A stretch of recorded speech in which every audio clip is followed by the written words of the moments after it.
This is the end of the river for you. This is the end of the river for you. You shall be joining your ancestors, Nwamama.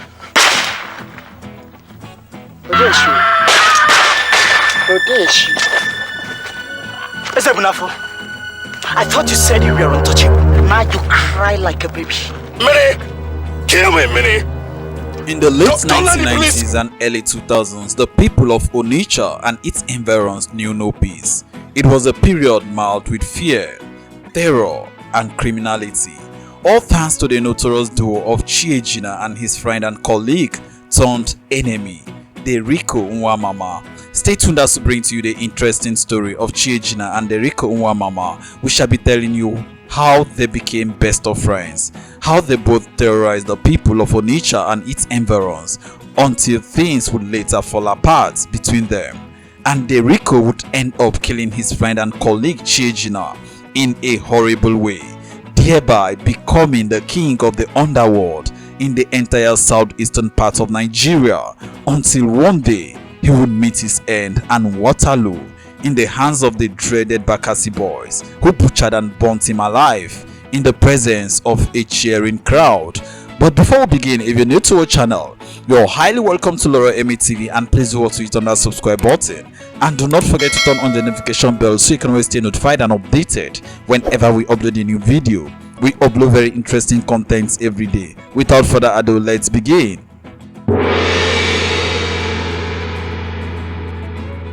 Before Derico gained notoriety and became infamous for his criminal activities in Onitsha and its environs, a notorious and feared armed robber named Chiejina was already terrorizing the entire state of Anambra, striking fear into the hearts of many with his wicked, ruthless, and merciless exploits. Born in the heart of Anambra State, Chiejina's early life remains shrouded in mystery. Some say he grew up in the slums of Onitsha, while others claim he hailed from a neighboring village. Regardless, his path took a dark turn as he embraced a life of crime. It is said that on the 16th day of February 1999, 2 days after Valentine's celebration, Chiejina, acting on a tip-off, attacked a family in Onitsha, hoping to get money from the man of the house. But unfortunately, the man did not come home with money.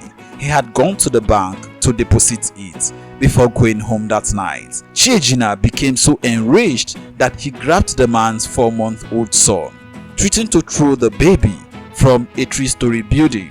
And when the man and his wife weren't forthcoming with his demands, he flung the baby from a 3-story building and shot the man twice in the head.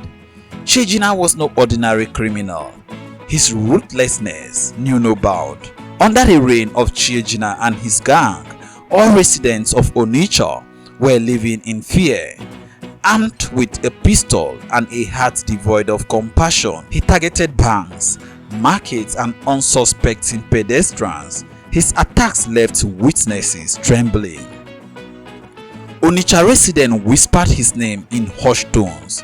Shopkeepers locked their doors when dogs settled, fearing Chiejina's nightly raids. His presence cast a shadow over the city, and even the bravest souls avoided certain streets after the dark.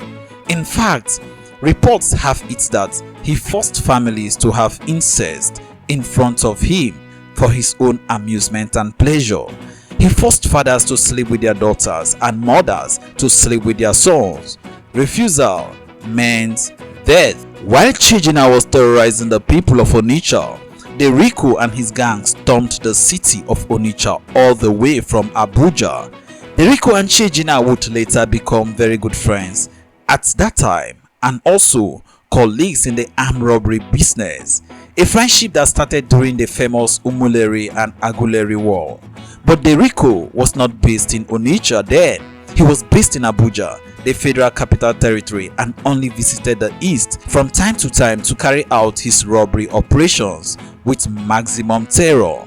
And after raining a torrent of bullets and gunfire upon the helpless and ill-equipped officers of the Nigerian police and defenseless Nigerian citizens, he would speed back to his safe haven in Abuja with his loot safe on the laps of power. luxury and comfort. But according to reports, problems started in November 1999 when the then Obi of Onitsha, His Royal Highness Obi Ofala Okagwe, rallied Onitsha Ado youth to curb the ever-rising crime in the city to enable indigenes who ran away to return for the Christmas celebration of that year. Ado and Onitsha youths then had a meeting with some of the notorious armed robbers to know how to settle them and have peace return to the city of Onitsha. Chiejina and Derico were present in the meeting, but after the meeting, the deadly Chiejina refused to stand down. He refused to back out. In fact, he attacked some members of the Onitsha Ado youth and became even more ruthless in the entire state after the meeting. Ado youth sought the help of his friend Derico, but it did not yield much result, so they decided to give him a taste of his own medicine. They liaised with Derico and some special police forces to raid Chiejina and his gang. The operation was not totally successful because Chiejina was not present at the time, but members of his gang were rounded up and sent to the central police station Onitsha.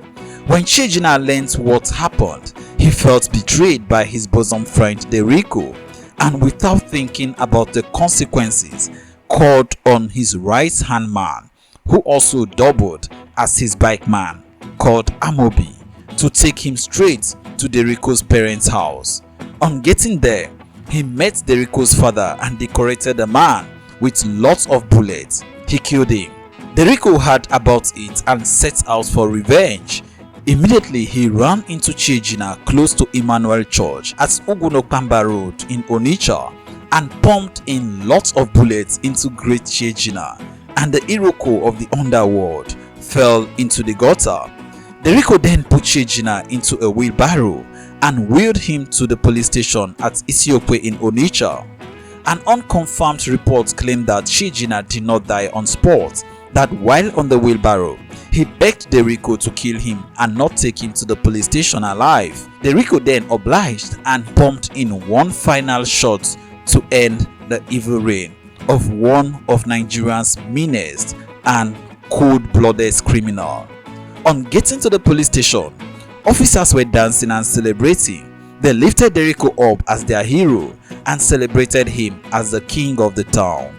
Little did they know that they just crowned a more wicked soul, the king and protector of Onitsha. Derico Nwamama, also known as Okwudili Ndiwe, was a notorious criminal who terrorized the people of eastern Nigeria. Rising from a street urchin and pickpocket, he became a dreaded crime kingpin. His name alone sent shivers down the spines of traders and residents in Onitsha, the commercial capital of Anambra State and other parts of the east. His main stomping ground was the markets of Onitsha, but his bloodthirst extended to Nnewi, Nkpo, Umuleri and other towns in Ihiala. The mere mention of his name struck fear into the hearts of many, and people slept with one eye open, knowing that Derico could strike at any time.